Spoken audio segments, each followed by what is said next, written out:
کله چې انسان ته لوږه لګیږي نو په دې دوران کې په معده او په دماغو کې څه کیږي. کله هم چې انسان ته لوږه لګیږي نو په دې دوران کې د انسان چې کومه معده ده په هغې کې یو هارمون خارجیږي او هغې هارمون ته ګریلین ویلی شي.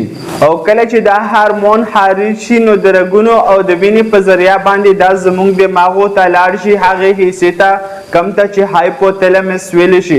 او کله چې هایپوتلمس ته لاړ شي نو دا هایپوتلمس دا فیصله وکړي چې انسان ته لوږه لګېدلې ده. او دویم دا چې کله د انسان په رګونو کې دننه شوګر کم شي کم ته چې موږ ګلوکوز وایو او په پښتو کې ورته شوګر وایو نو زموږ همدغه دماغ همدا هایپوتلمس دا فیصله وکړي چې انسان ته لوږه لګېدلې ده ځکه چې دا ګلوکوز او دغه شوګر زموږ چې کم دماغ دی دا په طورې د انرژي استعمالوي.